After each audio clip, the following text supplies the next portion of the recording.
These guys are awesome. So who's ready to talk about how to gain instant rapport with anybody, anywhere? Okay, so I know it's right after lunch. We're going to make this very active, which means you got to participate full on. So here's what I want you to do. Everybody stand up real quick. This will be multi-purpose. Find somebody across the room that you do not know and go meet them and have just a real quick interaction with somebody you do not know. Go introduce yourself.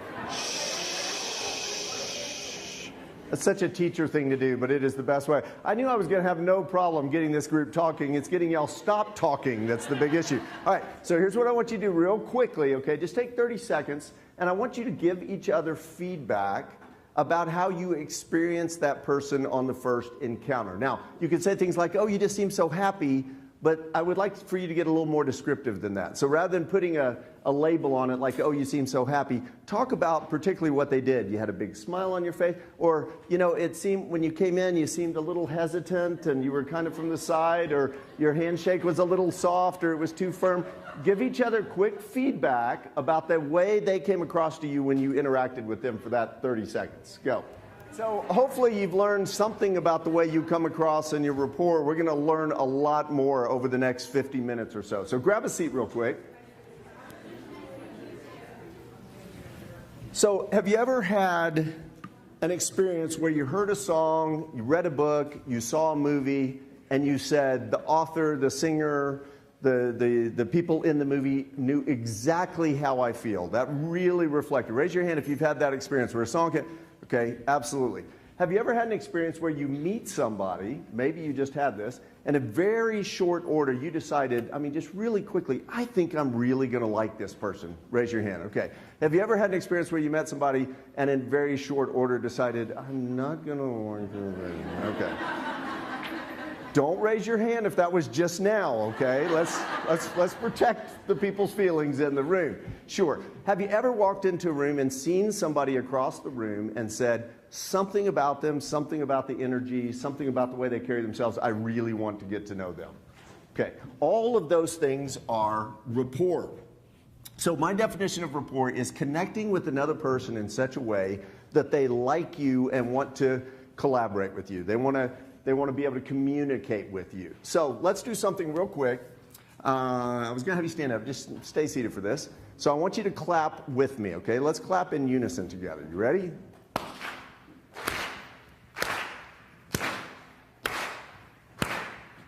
Okay, now keep doing that, and I'm going to do something a little different.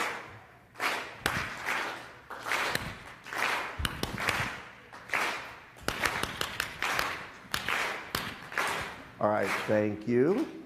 What's the difference? How are you receiving that between when we were clapping in unison? That was nice, right? We had a little, I wanted to start singing that song. There she was, just a walking down the street. Yeah. So we had a nice little rhythm going. And then all of a sudden, when I introduced some, you know, way off rhythm sort of claps, how did that feel for you? Funny, right? Stressful, a little jarring. So if you will, the first experience when we're clapping in unison, that's rapport. And you just instinctively know when it's happening. You know when you're connecting with another person in the same way, and it feels like, wow, we've got a really good thing going. Lack of rapport, on the other hand, and we don't always understand how it's happening, although we will better after today, lack of rapport is like nails on a chalkboard. There's something that's not just quite working here, and I'm trying to get away from this conversation. So we're going to talk about how you can avoid that in the future. Okay, so I'm going to walk around and meet a couple of people. Y'all had an opportunity to meet people. I did not. Figure out how to get this microphone on. Hi. Hi. How are you? I'm fine. How are you? I'm good. What's your name? Roseanne. What's yours? I'm Daren. Nice to meet you. So actually, I have a sister named Roseanne. Oh, what a great name, right? So where are you from? New York. New York. Okay. Not good. Haven't really heard of it. Not really familiar with it. Small. Yeah. No. New York's very cool city. I've been there a number of times. Good, it's really awesome. good. What do you do for a living? I'm a planner. A planner. Yeah. For planner. Me too. I'm a meeting planner as well. Good. You like it? Yeah, it's really fun. Good. So do I. Okay, awesome. That's meeting number 1. We all good? Let's do meeting number 2. Hi. Hello. How are you? Good, how are you? Great. What is your name? Libby. Libby. So nice to meet you, Libby. What do you do for a living?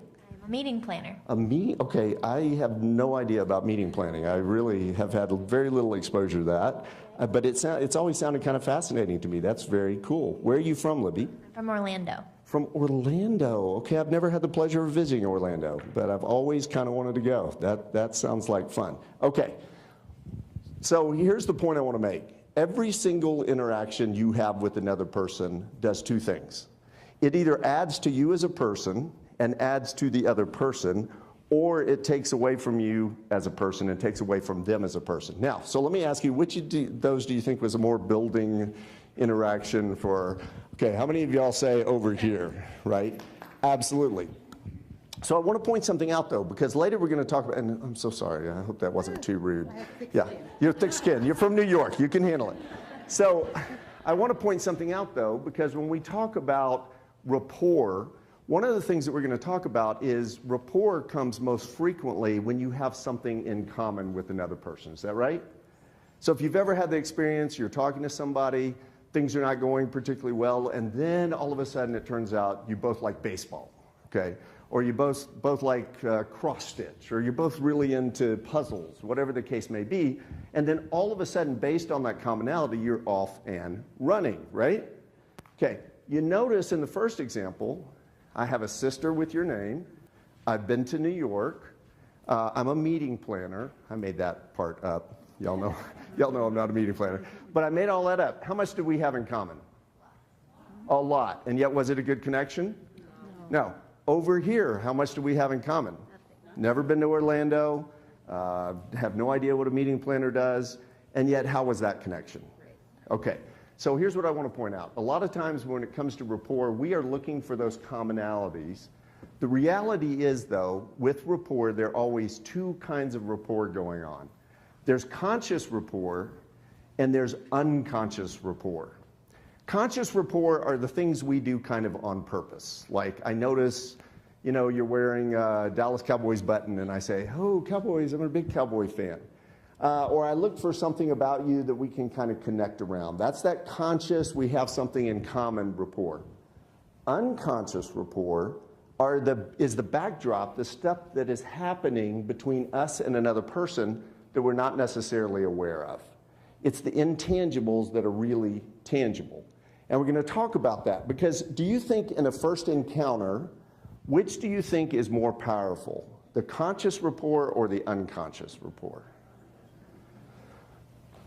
Both, absolutely. And when you've known somebody for 15 years, it's that conscious rapport that really connects you with another person. But when you are first meeting somebody, when you're meeting somebody for the very first time, the unconscious rapport is the thing that is definitely creating that sense of feeling of, wow, I really like this person or I don't like this person. So would you like to know what some of those things are and how we can actually use those to our advantage? Boy, that was rousing. Okay, absolutely. Would you like to hear some of that about how those things work? Sure. So let me point out, however, that there are no neutral interactions. No neutral interactions. They actually did a pretty fascinating study recently where they took a group of college kids. I now have for the last time one of those. Took my daughter off to University of Texas, and she's now a... How do we do that? Okay, thank you. Longhorns in the room. So took her off to college. They did a study with these college kids, and basically what they asked them to do was to take 10 days, and for the next 10 days, pay attention to all of their casual interactions, okay? So a significant interaction is something you do with a spouse, a family member, a grandchild, people you work with. Those are people that are in your world and you really connect with. What would you consider to be a casual interaction that you have on a day-to-day basis? Grocery store. Okay, good. What else? Restaurant, Starbucks, you're getting your coffee. Any of those kinds of things. So how many on average do you think they estimate casual interactions does the average person have in a day? 50, 20? It actually comes in at about 15. Now, I wouldn't be surprised if this group was significantly higher. because y'all are moving in and out of circles, you know, just like we're doing over these couple of days, and you're interacting with people on a regular basis. So they asked these college kids, though, they said, for the next 10 days, we want you to take all of your casual interactions, and we want you to make them positive. So say please, say thank you, hey, how's it going? Are you having a good day? Those sorts of things. Not over the top, but just some sort of casual, letting people know that you were there and kind of present. What they discovered was fascinating, that over the at the end of the 10 days, they measured them on all sorts of well-being scales, and what they discovered was that those college kids' well-being scores went up in every single area. Their grades improved, their relationships improved, their sense of just joyfulness and health and everything, every way you could measure it went up. So then they did something to them, it's kind of a little mean, but it's the way research works. So he said, okay, that was great. Now what we want you to do over the next 10 days, we want you to make every one of those casual interactions kind of negative. So you're not going to say please or thank you. You're going to be a little gruff. You're going to be a little abrupt with people. And you're going to come off just in kind of a harsh manner. So they did that for 10 days. When they measured their well-being at the end of the 10 days, what do you think happened?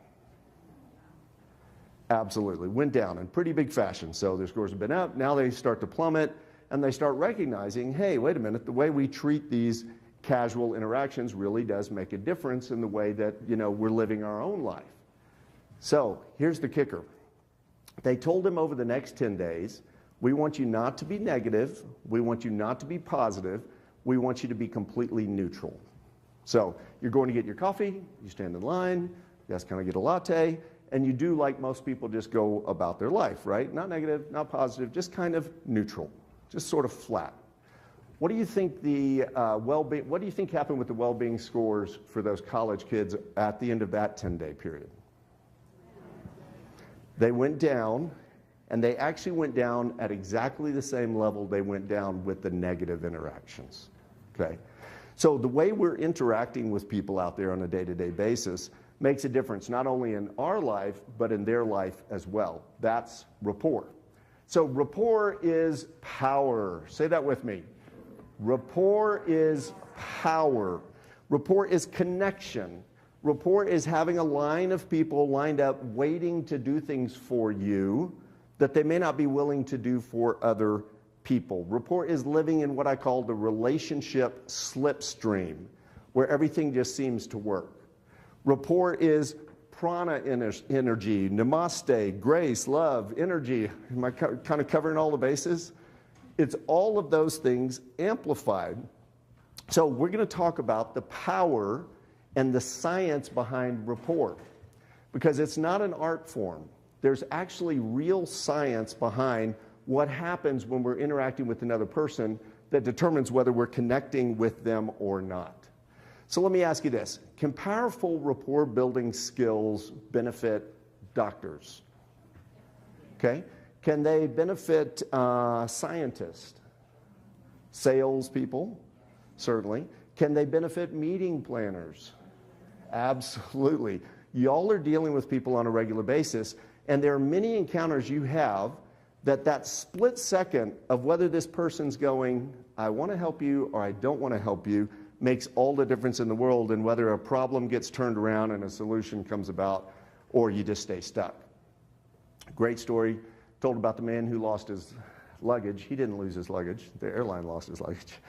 So he goes to the, you've been through the drill. Raise your hand if you've lost your luggage. Okay, we all relate to that at some point. So he goes to the counter and he starts talking to the guy and he says, you guys lost my luggage. And he's just going on, and the man's asking for information. Well, tell me your name. What flight were you on? And the more information the guy asks and is putting in the computer, the more upset this man gets. So he's just now really raising his voice at this guy and just going off on him. So finally, the man looks at him. He lowers his glasses and he says, sir, let me explain the situation to you. There are only two people right now in the world who are interested in finding your luggage. And one of them is quickly losing interest, okay? So the man decided maybe he should change his tone and start to do something a little bit differently.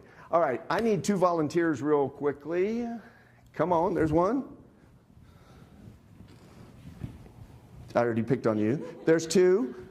No, come on. This is easy. Come on up here. Come on up here. Actually, yes. Look, let's give them some support.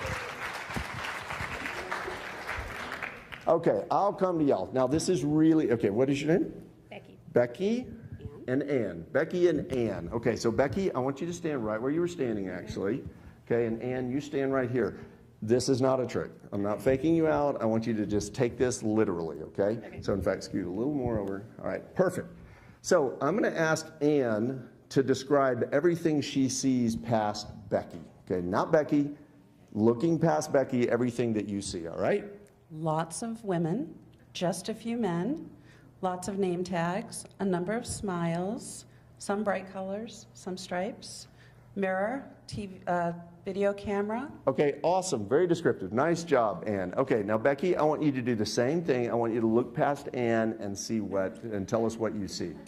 Curtains, purple, some light, shadows, a stage, a microphone. Okay, good job. Do y'all hear the problem? We have a big, big, major problem. Are their descriptions matching at all? Are they? Okay, so who's right? Becky or Ann? Oh, come on, they can't both be right. This is America, okay? Somebody's got to be right. All right, it's a really silly question. Why? Why are they describing different things that they're seeing? They are coming from different perspectives. I guarantee you, however, lack of rapport and the conflicts and the things that you get into are they very much go like this. No, you have to stay back. In just a second. They go like this. There are curtains and there's a podium. There are no curtains, there's no podium. You don't know what you're talking about. There's a lot of people. I don't see people. What are you? So if all of a sudden Ann is going to understand what Becky is seeing, what is she going to have to do? Now you get to turn around. Come on. Okay. Awesome. No, you just stay right there. So now she's looking and going, oh, okay. I see what you're talking about. And if Becky's going to understand what Ann was seeing, what does she have to do? I mean, Ann's going to see what Becky was seeing, what you're going to have to do. Turn around. Okay. Big round of applause for them. Nicely done. Okay. So Henry Ford said, if there is any one secret to success. How many of you consider Henry Ford to be successful? Oh, kind of. Some of us on one of these EMAs actually got to tour his home in Florida. That was amazing. But yeah, so when a successful person says, if there's any one secret to success, this is it. I'm about to give it to you. And what he went on to say was, having the ability to see the other and know the other person's story as well as you know your own. Stephen Covey actually references this in the 7 Habits of Highly Effective People. He said, seek first to understand, and then what? To be understood, okay? And there's actually a proverb that says, he who speaks before listening, that is his folly and his shame. So a big part of rapport is being able to put yourself in the other person's shoes and understand what they're thinking, what they're feeling, what this situation may be like for them, so that you're not just coming from your own position, but you're actually able to flip around and see it. NLP, neuro-linguistic programming, I just went for 2 weeks of training in the south of Spain. It was torturous. But in neuro-linguistic programming, anybody know NLP? Okay, so some of these things, tidbits we'll talk about today come from that. But they talk about it being second position. So first position is what most of us live in on a day-to-day basis, right? This is me, this is what I believe, this is what I feel. Second position is when you are able to move over here and actually step into somebody else's shoes and see the world through their eyes. So I'm going to say a word. I picked this word out special for y'all, and I want you to get a mental picture of it, okay? Everybody close your eyes real quick. Gala. Gala. Everybody have a picture? Okay, open your eyes. Describe real quickly at your table what you see. Go.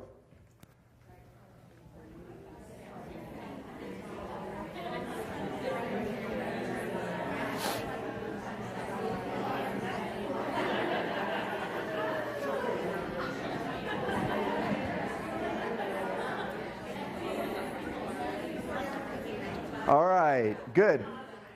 So my hunch is that some of your descriptions were similar and some of them are very, very different. Just out of curiosity for this room, How many of you saw yourself as a participant in the event? Okay. A very small number. How many of you saw yourself on the outside orchestrating, sort of doing, okay. Understand that this is a very unique group. So I've done this with other words. I'll say vacation. Get a picture in your mind. Some people see mountains. How many of you see mountains when you think vacation?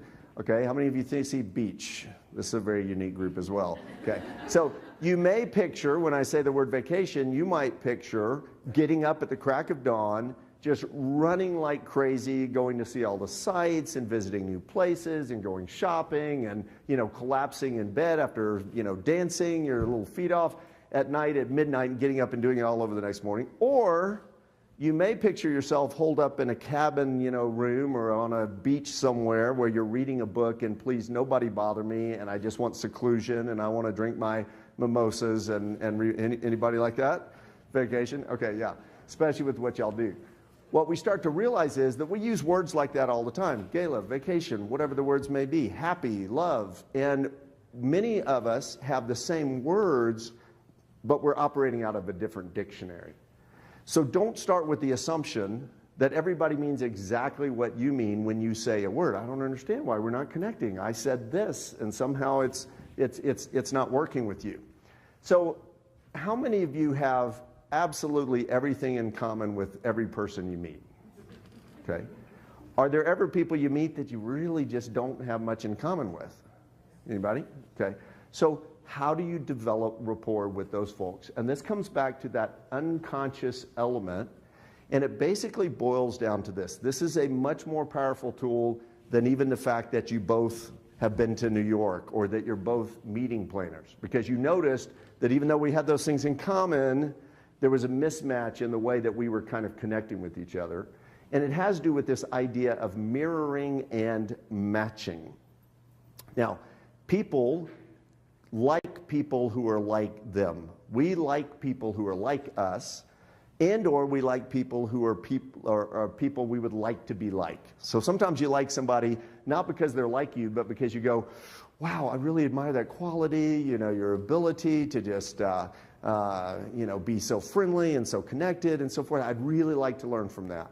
So here's what I want you to do. Pick a partner at your table, real quick, stand up, assign person A and person B, go. Stand up, face a partner.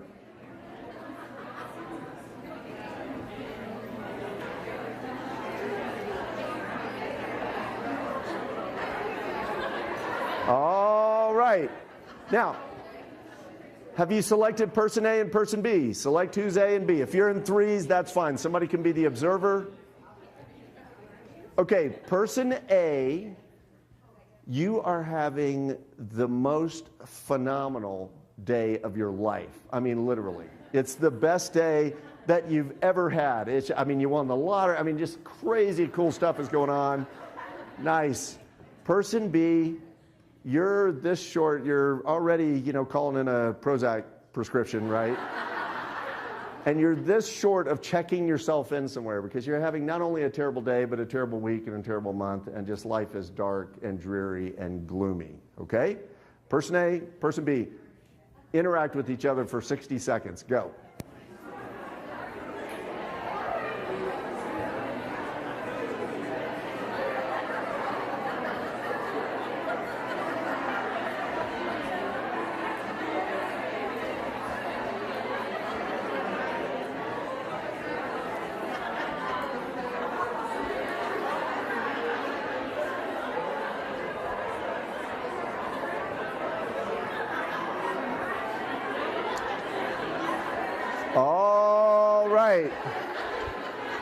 All right. Come back. Come back.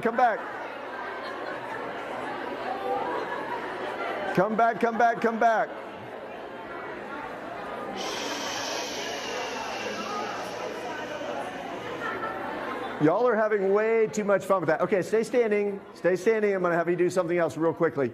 But what was that like? Let's hear from the B's in the room, the depressed people. What was that like for you? Annoying? Was that actually... This is an exercise, and let's just all talk at once, okay? B, raise your hand. What was that like for you? Yes. Difficult. Okay. Absolutely. Hard to be. So it was, if you're not particularly feeling that, okay, good. It wasn't hard for me. She tried to say something cheerful, and I had something. Okay. You maintain your posture, by golly. I don't care what the other person's doing. I'm staying with it. All right. A's, what was that like? Okay. Yes. Blue shirt right there.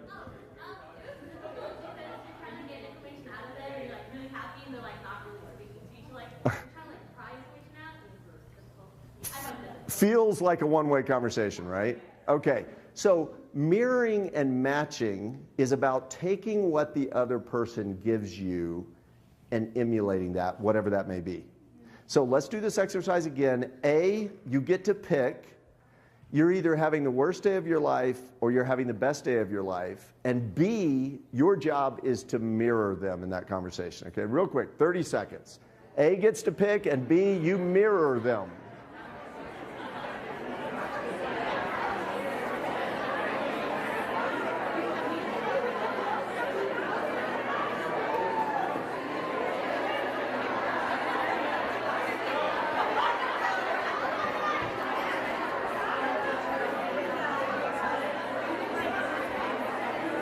Okay. All right. Awesome. Awesome. Come back. Have a seat. Grab a seat real quick.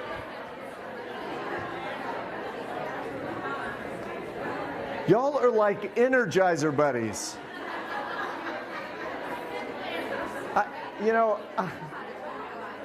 I've been telling people that I had the coveted after lunch speaking slot, right? That's the one you just die for as a speaker. You guys are awesome. You guys are lively, and thank you. Good stuff. Okay, so hopefully that was a different experience. Milton Erickson, Dr. Milton Erickson, he's dead now, but he lived a number of years ago. He was a medical doctor. He was a psychotherapist. He was a hypnotherapist. And Dr. Erickson is responsible, actually, for a lot of the new therapies. If you know anything about that field, when we talk about brief solution focused therapy or even NLP, a lot of that came out of his work. And Milton Erickson was the king at mirroring and matching. So if a client showed up to meet with him and they said something like this, I don't know why I'm here. It's just, I've been to 6 other people. I know you're not going to be able to help me. Can't believe I even dragged myself out of bed to get here, but I don't know. Dr. Erickson would look at him and say, I don't know. I don't know if I'm going to be able to help you or not.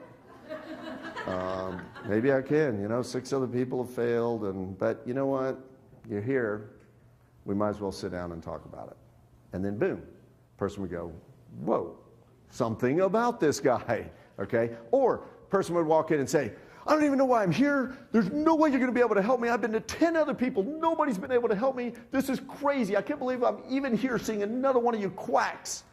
Dr. Erickson would say, you know what? You're absolutely right. I may not be able to help you, but you made this journey all the way down here. You might as well just sit down and let's talk about it. Okay? Person would go, okay. I think this is a pretty good gig. Dr. Erickson actually had a stint, a couple of them, in working in a mental institution. He wasn't in the hospital. But he was working as a physician, and in this one particular case, there was a guy there that spoke word salad. Nobody knew who he was, where he came from. For as long as they'd known this patient, he just talked gibberish, if you know what I mean by word salad. So he would just string a bunch of words together that just made no sense, and it would just sound like gobbledygook. And he would walk around saying that to people all day, and when people asked him, he was just making no sense. So Dr. Erickson actually had the staff record him, and he studied it. He studied the cadence behind it and all of that. And so one day, the guy's sitting there, Dr. Erickson comes, he sits down next to him and just sits there and patiently waits. And sure enough, the guy starts into his word salad. In fact, he goes for 2 hours, okay, just talking nonsense. Dr. Erickson sat there just listening very attentively. And when the man was finished, Dr. Erickson launched for 2 hours into word salad, okay? Just saying what he had learned and just gibberish, gibberish, gibberish. Finally, at the end of that, he stopped, The man got up and walked off, and Dr. Erickson walked off. So the next day, same scenario. They come, sitting down on the bench next to each other. Went on for about an hour interchange. Word salad, nothing. The next day, something really bizarre happened. So the man started talking word salad. He got about 30 minutes into it, and about 30 minutes in, he goes, "Hey, my name is Jim." And Dr. Erickson says, "Hey, my name is Milton." I said, "Okay." Guy gets up and walks off. They proceeded to have conversations over the course of the coming weeks and months, and what began to happen was the word salad got less and less and less until eventually they were having a perfectly normal, logical conversation with each other. The man they were able to find out information. Where are you from? How'd you get here? He was able to be released from the hospital. And as it works out with all of Dr. Erickson's, success cases, the man left the hospital, got married, have kids, and lived happily ever after, okay? But they were able to crack into his world. Why? Because Milton was willing to join him where he was and kind of connect with him. So the reality is, when you first meet somebody, what are some things you can mirror and match about them when you know nothing about them? Body language, good. What else? Think all the senses. Volume, okay. Cadence, okay, absolutely. So we've got, I'm sorry? Enthusiasm, absolutely. We just did the reverse mirror of that just a minute ago. So there are things about tone that you can mirror and match in another person. If a person is speaking real high up here, like echoing them in a really deep, resonant voice, there's something about that that's not going to connect. There's pacing. What does it look like to match somebody's pacing? What do people who speak really slowly tend to think about people who talk really fast and they're just a runaway freight train? What do they tend to think about them? City slicker. That city slicker has got so many words, I just can't keep up with them. He's up to something, right? What do people who talk really fast and they're just, 100 miles an hour and they talk really fast think about people who speak really slowly? They think they're dumb, they think they're not as educated, and so forth. The reality is, when you are interacting with other people, if you want to build rapport, you want to look for those ways to connect. So you want to match their pacing, you want to match all sorts of things. Boy, if, I'm not going to give that. I'm sorry, I'm censoring myself up here, which is probably a good thing on occasion. But even when you're talking to another person, even something as simple as matching breathing, the person doesn't even recognize it and know it, but it begins to connect you with them in a very unconscious way. So there's body language. If you're speaking with someone and they're kind of like this, the other day it was so fantastic, and you're going, that's really cool. Tell me more about that. Are you building rapport? Absolutely not. The flip side of that is, if someone is talking like this and you're trying to jazz them up a little bit, and you start flailing your arms, like Danger Will Robinson, getting that whole thing going, you're distancing yourself from the other person and you don't even know you're doing it. Both of you recognize it, but it's on a very unconscious level. What about content? What are some ways you can match content? Slang, okay, using similar sort of slang words they use. Similar levels of vocabulary, absolutely. If you want to really distance yourself and they're speaking kind of at this level and you want to make yourself kind of superior, it's not going to build rapport. So absolutely, similar levels of vocabulary and even using the same words. So if a person says, "Isn't today just fantastic?" and you say, "It's good." Have you created a division between the two of you? Absolutely, because you're not, when you go to a realtor and you say, "I want you to find me my dream home. I want to find my dream home." And they say, "Let's find a home that's really good for you." Okay? They're missing an opportunity. They need to use your words. "I love finding dream homes. That's what I'm the specialist at." Isn't today fantastic? I'm so excited. What is fantastic about it for you? I just got a new job, and you keep the conversation alive. by matching all of those things. Now, obviously, you can also match body language, even when you're sitting. Now, this, you need to be a little subtle at this, and this is not used as a technique. It's really meant to be something so you can build rapport with people. But obviously, if they scratch their ear and you scratch your ear, and then they, sit like that, and then so you sit like that, it's going to get a little awkward at some point. They're going to know something's up. There's actually some things that is quite fascinating, and we won't get into this because this is advanced rapport, if you will. But there's actually micro muscle mirroring, where you're not even doing the same deal, but you're just at a micro level moving your muscle in such a way that you're repeating what they're doing from a body standpoint. It builds the same amount of rapport as if you were actually physically, or it still tends to have that same kind of connection. Okay, here's something else. What sensory style is the other person coming from? So we think about auditory, we think about visual, and we think about kinesthetic. Everybody operates out of all of those at some time. Most people have more predominant one that they tend to use, and in any given situation when they're talking about something, they might be using one of those just exclusively, okay? So what kinds of things would a person using their sensory style of auditory be saying? That doesn't sound right to me, okay? What I'm hearing you say, okay? So let me make sure I'm hearing you correctly, okay? So it sounds to me like they're basically saying whatever you're interacting around, they're processing through auditory sensory style, okay? Visual, what would a visual person say? I see what you're talking about. Or I'm having a hard time getting a clear picture of what you're describing. Or, okay, so the vision I'm getting, that doesn't look right to me, okay? So they're going to be saying everything that relates to kind of the visual. Well, what about kinesthetic? Okay, I feel that I'm getting some understanding now. My gut is telling me that this is not the right direction to go. I get goosebumps just thinking about, this outcome and what you're describing, okay? So you've got auditory, you've got visual, and you've got kinesthetic. So I want to practice some of this just real quick. It won't take a long time here, but I want you to you can stay seated. You can do it with 3 of you. Have one of you describe a situation recently that's got, some descriptive nature to it. So maybe it was a vacation you went on or someplace you visited, a trip to a theme park, a recent date, whatever it may be, and just give some descriptive terms. And I want the other person or people to determine which style you tend to be operating out of in that moment, okay? Go. Let's practice that real quick.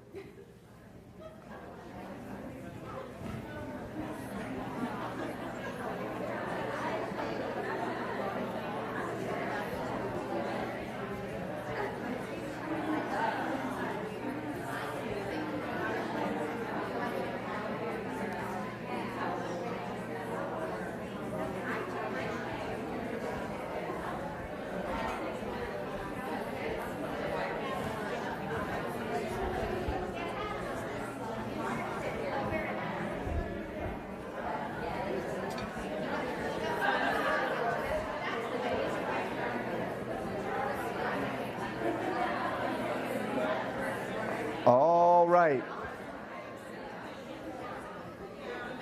So for how many of you was it very, very obvious what style they were coming from? The descriptors, a couple of you. For the rest of you, were you getting kind of a blend of some of those different ones? Okay. So and depending on how the person was describing it. The takeaway, what you want to watch for in other people is if a person is saying, I just can't picture it, I'm not getting a clear, picture in my mind, I don't see what you're talking about, how can you not feel that this is the right thing to do? This is just, in my gut, it tells me that you're distancing yourself from them. You want to switch over and join them in whatever sensory style they're operating out of so that, again, you're speaking the same language. Now, there are some uses and times when someone is so stuck, like a teenager, in one of those sensory styles that you would want to wrestle them out of it and begin to get them to see, it just doesn't feel, I know I can't do this, I get so anxious, I get butterflies inside, but picture what it's going to sound like when you're done with it. And people are coming up to you and they're saying what a great job you did and how awesome that was. So there are uses both ways for it, but by and large, for our purposes today, when you're gaining rapport, you want to operate within the sensory style of the person with whom you're dealing. Okay, so let's talk about increasing your likability, okay? Do people tend to do more things for people they like or people they don't like? Obvious, right? I've had so many conversations with managers that say things like, well, I don't care whether they like me or not. I just want them to respect me, okay? Like, okay, dude. Sounds like something a dude would say, right? But yeah, and I'll ask them that question. Hey, so let me ask you, do people tend to do more things for people they like or people they don't? People they like. Okay, so why would you not want to be liked, right? In fact, I talked to a Marine that was in the Vietnam War, and he told me that they showed respect, okay, for commanders that they did not like, and those guys ended up in a body bag in very short order, because what they would do is out in the field, when they had a commander they didn't like, they would respect them and they would salute them. The enemy automatically knew that's a commander, and guess who they would gun for? They would gun for the commander. So sometimes to be respected and not liked will get you killed, okay? Just want to point that out. So yes, certainly people do more things for people they like. So here's what I want you to do. We're going to stand up again, pick a partner, maybe a different partner, stay with you one, and I want you both for literally 30 seconds, person A and person B, I want you to be more interesting than the other person. If you want to do this seated, you can. I want you to be out interesting each other, okay? So you just prove how much more you are interesting than the other person. Go.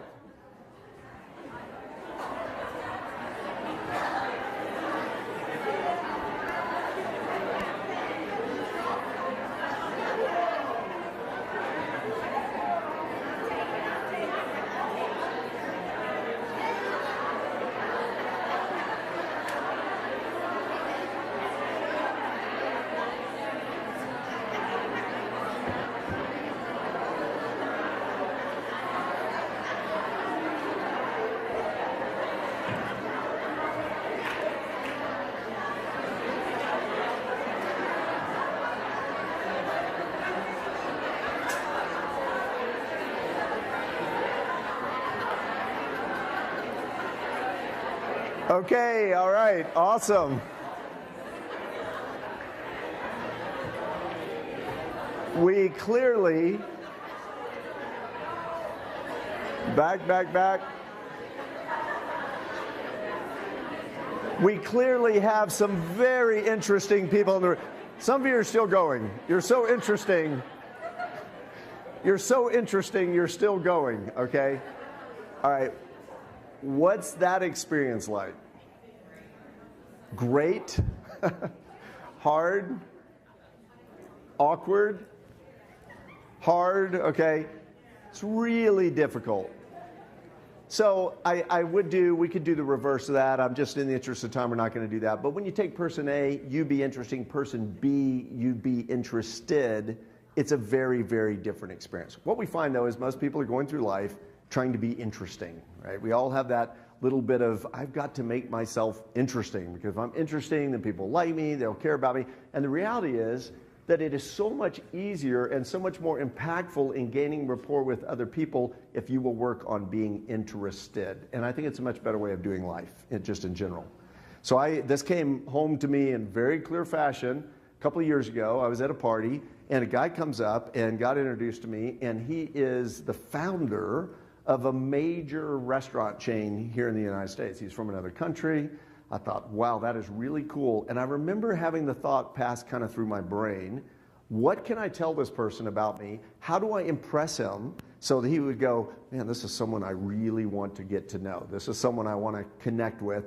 And I started off down that path, and I'm seeing the look on his face going like, okay, whatever. You know, I was like, yeah, and another thing, no, it wasn't quite that obvious, right?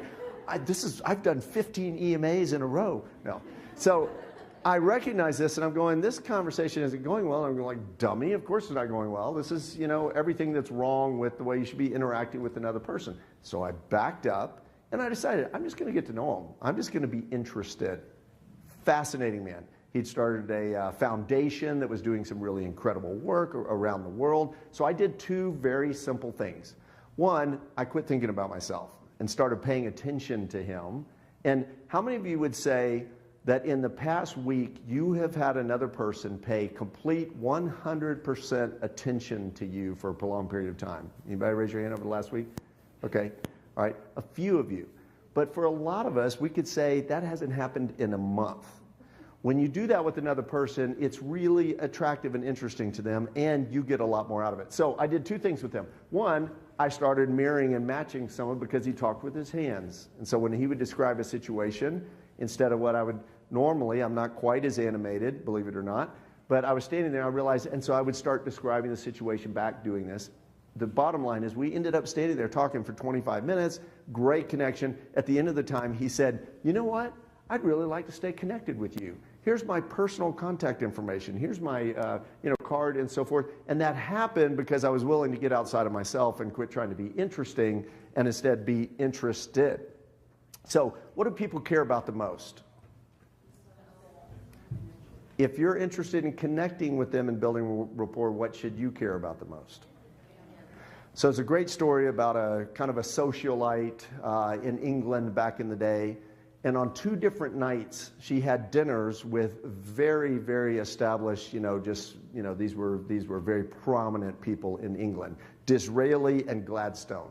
So the first night was with Gladstone, second night was with Disraeli. These are great orators and people that just, are amazing people. So a reporter asked her afterwards and said, hey, that must have been, pretty incredible. You had these 2 back-to-back dinners with 2 of the most prominent men in England. What was that like? She said, well, I have to tell you, after my dinner with Gladstone, I was convinced that he was absolutely the smartest person in England. She said, it was amazing. She said, but the next night after my dinner with Disraeli, I was absolutely convinced that I was the smartest person in England. Okay. So, given an opportunity to have another dinner, which one do you think she would pick? Right? Big, big difference. Okay. So, people are focused on themselves. And so if you want to build rapport and connect with them, find something that's of interest to them and connect around that. That's you know that. It's fascinating, though. This was really brought home to me. I was sitting in a hotel last week. I was out of the country, and I'm sitting. One of my life commitments last year was to amplify the inherent greatness in every person that I encounter. Okay, so sometimes I do a good job of that. Sometimes I don't. But I don't care if it's in a Starbucks or just in a hallway conversation. I really try to elevate that. Now, let me ask you, by the way, in today's world, how big do you have to be walking into a Starbucks or into a place to bring the most amount of energy in the room? Big? It's kind of sad, right? Because it's amazing. You wait in line, you get up there, and the person goes, yeah, what can I get you? Hey, how's it going? All of a sudden, people start, what's going on? What's happening? What's the deal with, the baristas are looking up, like what, and everybody snaps out of their trance because we're walking around in trances most of the time. But so I seek to do that. So I'm sitting there at breakfast, and there's a couple sitting behind me, and she gets up and she goes off, and she's now making her way back. It was a little bit older lady, and she's walking by, and so I look at her, I make eye contact, I get a big smile on my face, and this is what she does. I know. And I'm like, you know what? I'm being friendly. I'm just trying to let you have a great day. I want to amplify the inherent greatness in you by giving you a big smile and letting you know someone's paying attention to you. And then I look down. She's carrying on her plate a big old piece of carrot cake. Okay? It's 9 in the morning. So she goes into full public embarrassment of, I know, and she starts explaining why I'm on vacation, so I decided just to go for it. She said, I'm going to go back home a very different person, if you know what I mean. And so, being the amiable I am, I let her completely, I said, you know what, that's awesome. Who doesn't like carrot cake? Carrot cake's fantastic, and it's a breakfast of champions. She's like, oh yeah, and she keeps walking. Here's the irony and the funny part about that situation. I had no idea she was carrying carrot cake. So the minute I looked at her and smiled, her little brain processed and went, oh, he sees the carrot cake. He's doing this, he's doing that. Now, how many of y'all think that kind of scenario happens multiple times a day to you? where you're thinking one thing and assuming that the other person is inside your brain, and yet they're thinking completely different. So you need to be situationally aware of what's going on with the other person, because many times we interpret, well, it's about me, or it's about this. Most people aren't giving a single thought about you. They're off in their own little world dealing with whatever they're dealing with. You want to establish rapport? Know something about this, these people that you're encountering. So this actually happened. I was in Barcelona. That's that experience with Barcelona. I was staying at a hotel called the Cotton House. Anybody? I believe it's a Marriott property, 5-star. It's newly redone. We should go do an EMA there. But fantastic property. So here's what happened when I walked into the Cotton House. I had a little trouble. I'll tell this a little later. Had a little trouble finding the place. So I come walking in the door. I've parked in a lot because I couldn't find a place to park, a few blocks away, and I'm schlepping all my stuff. Can anybody relate to that? You're walking in, you got your stuff. I had the journey of getting there, and I walk in, and the man behind the counter goes, "Hello, Mr. Martin, how are you today?" And I'm like, "Wait, what?" So he says, "Yeah, come up here. Let me get you taken care of. So glad that you're staying with us," and da-da-da-da. So he keeps going, and I'm giving him credit card and everything, and finally I'm just like, "Dude, okay, hold on, stop. How in the world did you know or recognize me when I walked in?" He said, "Well, I saw the reservation that you were coming in, so I looked you up online. I found your website. I see that you're a speaker and that you've written a book and you do all of these things. I was really fascinated by that, so I thought that was kind of cool. And so I recognized you when you walked in." I'm like, "Do you think I'm beaming at that point?"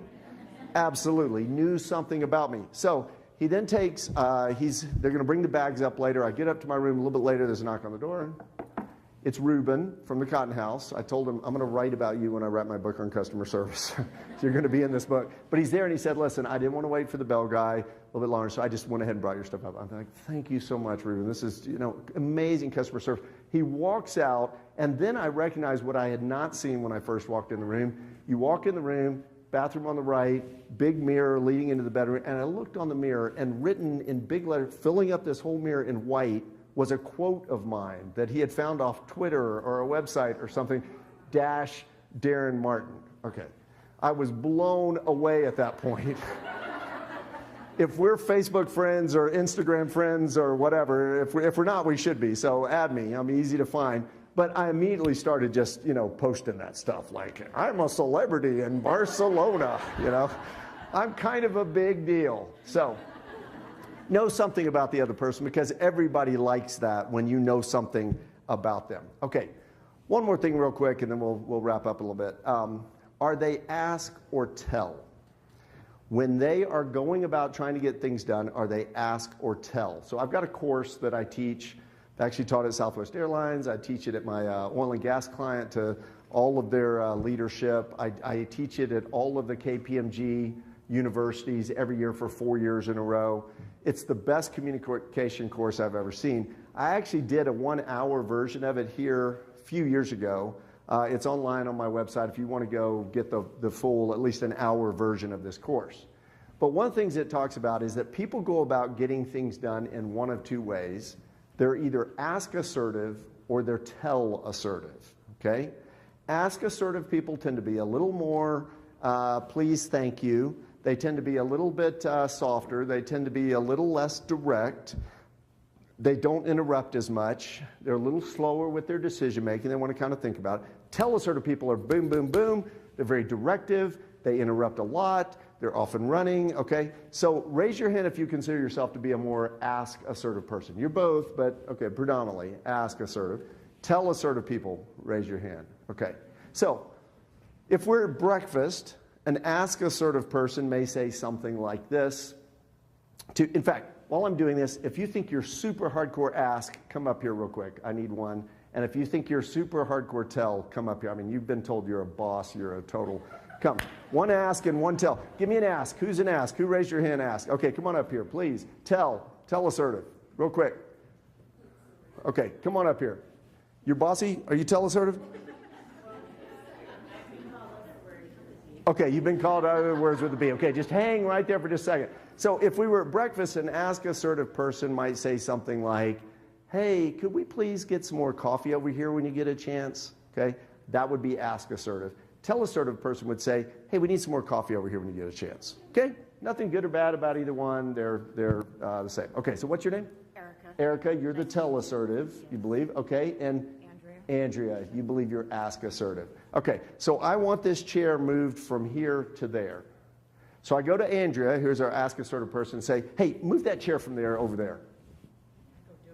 Okay. And she would do it, why? Because she's compliant, okay? I, believe it or not, tend to be ask assertive, but she would do it out of compliance, like, okay. But what kind of feeling or sense would she have about doing it? Would it feel good to her? Now, anytime you get somebody to do something for you, you're either expanding your influence, which means they're going, I really like that person. I like doing things for that person, or you're shrinking it. You know, kind of irritating. And probably by about the 6th time I said, move that chair from there to there, and you'd be going, dude, please, thank you, lighten up a little bit, dude, okay? I'm sorry? Yeah, she would become tell-assertive in very short order. Now, Erica is tell-assertive. So I'm going to go to Erica, I'm going to say, I kind of need some help. Are you too busy? Are you kind of busy right now? I don't know if you could help me or not. It's not really a super big deal, but if you could please maybe, okay, you see she's already doing, what do you need? Okay. After I get about 3 sentences in, Erica is ready to punch me in the face, right? She's like, dude, tell me what you want me to do. Okay, big round of applause. Okay, so recognizing which one of those the person is and then doing accordingly. You want to be ask assertive with ask assertive people. You want to be tell assertive with tell assertive people. All right, so I just looked at my watch. We're done, okay? And I always try to, not always, we're going to stop on time. So here's what I want you to do. Stand up real quick and hang out. We're going to do some poll questions. But before we do that, okay, let's do our clapping that we did earlier, okay? Good. All right, faster. Even faster. Can you do it even faster? Thank y'all.